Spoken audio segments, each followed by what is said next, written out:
Hi, இன்றைக்கி நம்ம பார்க்க போகிறது ஹேரை பற்றினது தான். இது கூட டிப்ஸும் வரும், இது கூட என்னென்னலாம் போடலாம் போடக்கூடாது நம்ம ஹேருக்கெல்லாம் அப்படின்றது ஒரு டிப்போடு நான் சேர்த்து இன்க்ளூட் பண்ணுறேன். இப்போ நான் என்னோடய தலைக்கு ஒரு ஹேர் பேக் போட்டுட்டு இது ஒரு ஸ்பா பண்ண மாதிரியே இருக்கும்.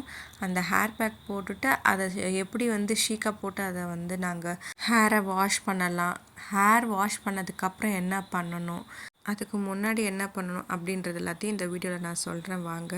1 glass ஆஃப் வாட்டரில் சங்குப்பூ லீஃப், சங்குப்பூ இல்லை செம்பருத்திப்பூ, அதுக்கப்புறம் ரோஸ் பெட்டல்ஸ் போட்டிருப்பேன். இதெல்லாம் போட்டு கொதிக்க வச்சுட்டு அப்புறமேட்டு ஃபெனுக்ரிக் சீட் இருக்குல்ல, அது ஒரு 1/2 ஸ்பூன் அதையும் சேர்த்து போட்டிருப்பேன். இதெல்லாம் நல்லா கொதித்த உடனே கலர் மாறும். அந்த ஸ்டேஜில் நம்ம எடுத்து ஆற வச்சுப்போம். இப்போ இதோட பெனிஃபிட்ஸ் எல்லாம் பார்ப்போம் பாருங்கள். இல்லை சங்குப்பூ லீஃப் போட்டிருக்கோம்ல, இது ஹேரோட க்ரோத்து ப்ரொமோட் பண்ணும், நம்மளோட ஹேரோட டென்சிட்டியை இம்ப்ரூவ் பண்ணும். ஸ்ட்ராங் அண்ட் ஹெல்த்தியான ஹேரை சங்குப்பூ லீஃப் நமக்கு ஹேருக்கு தரும். இந்த செம்பருத்தியோட லீஃப் இருக்குல்ல, அது ட்ரை அண்ட் ஃப்ரிஸினஸ் ஆகாமல் பார்த்துக்கும், நம்ம ஹேரை மாய்ஸ்டராக வச்சுக்கும். இந்த பால்னஸ் அதை ப்ரிவெண்ட் பண்ணும், இந்த டேண்ட்ரஃப் எல்லாம் இல்லாமல் ப்ரிவெண்ட் பண்ணும்.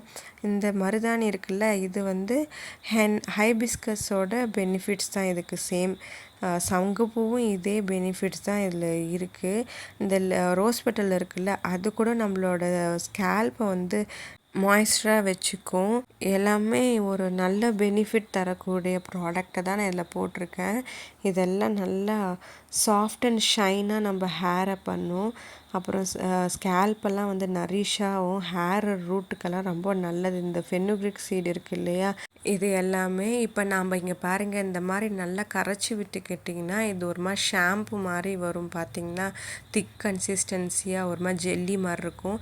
அதை நல்லா ஃபில்டர் பண்ணி எடுத்து இந்த ஷீக்காக்குள்ளே சேர்த்திக்கோங்க. ஏன்னா ஆக்சுவலாக இது கண்டிஷ்னர் மாதிரியும் நமக்கு யூஸ் ஆகும். அதுக்காக தான் கொஞ்சமாக நம்மளோட ஹேரில் அப்படியே வெறுமனே இருக்க ஹேரில் ஸ்ப்ரே பண்ணிக்கிட்ட தான் தனியாக கொஞ்சமாக வச்சுருக்கேன். இப்போ இதை நல்லா மிக்ஸ் பண்ணிக்கலாம். இந்த ஷீக்காவை இதை நல்லா அப்படியே ஒரு பக்கம் வச்சிடலாம். இப்போ நம்மளோட ஹேரில் வச்சுருக்க ரிமைனிங் அந்த லிக்விட் இருக்குல்ல, அதை நல்லா ஸ்ப்ரே பண்ணிக்கலாம். அதுக்கு முன்னாடி நம்மளோட ஹேரில் ஆயில் வச்சுக்கோங்க. நான் முந்தின நாளே ஆயில் வச்சுட்டேன், அதெல்லாம் தான் நான் அப்ளை பண்ணினேன். இப்போ நம்ம ஸ்ப்ரே பண்ணி விட்டுட்டதுக்கப்புறம் ஒரு 2 நிமிஷம் அப்படியே இருங்க. அதுக்கப்புறம் நம்ம வச்சுருக்கல இந்த வடிகட்டி வச்சுருக்கோம்ல, இதில் இருக்கிறது எல்லாத்தையும் மிக்சியில் போடுங்க. அதோட மருதாணியையும் அந்த ஹைபிஸ்கஸோட லீஃபையும் போட்டு அரைச்சிடுங்க. எதையுமே வேஸ்ட் பண்ண தேவையில்ல. இதை அரைச்சதுக்கப்புறம் நம்மளோட தலையில் அப்ளை பண்ணிக்கலாம். ஒரு 10 மினிட்ஸ் போதும், அதுவே அதிகம்தான். ஏன்னா எல்லாம் குளிர்ச்சியான பொருள், இந்த சீசன் வேறு ரொம்ப நமக்கு குளிர் ஏற்படுத்திடும். அதனால் நம்ம இதை ரொம்ப நாள் வச்சுருக்க வேண்டாம். ஆக்சுவலாக நான் என்ன சொல்ல வரேன்னா, நம்ம ஹேர் இதுக்கு முன்னாடியே சீப்பெல்லாம் போட்டு சீவணும்னு அவசியம் இல்லை. ஏன்னா நம்ம அப்ளை பண்ணும்போது இது எப்படி தான் சிக்க தான் ஆகும். நம்ம தலைலாம் குளிச்சுட்டு அதுக்கப்புறம் நம்ம சிக்க எடுத்துக்கலாம். இது மட்டும் என்னடா இது ரொம்ப வடிகட்டாமே ஃபில்டர் பண்ணாமே இந்த அரைச்சதை அப்படியே அப்ளை பண்ணுறாங்களே அப்படின்னு நினைக்காதீங்க. நான் என்ன சொல்கிறேன்னா, அந்த காலத்துலலாம் எதையுமே வடிகட்டியெல்லாம் எதுவும் பண்ணலை, அப்படியே அரைச்சதை தலையில் போடுவாங்க. அது எல்லாம் தலை கசக்கி காஞ்சதுக்கப்புறம் சீவனம்னா எல்லாமே கொட்டிக்கும்.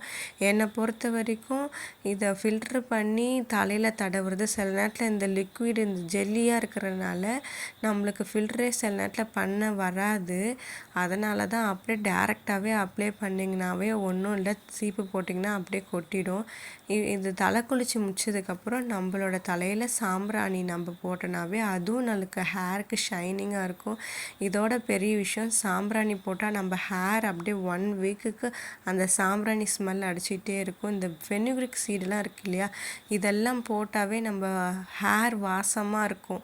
புதினா இதெல்லாம் போடும்போது யாருக்கெல்லாம் இந்த அனுபவம் இருக்குதுன்னு சொல்லுங்கள்.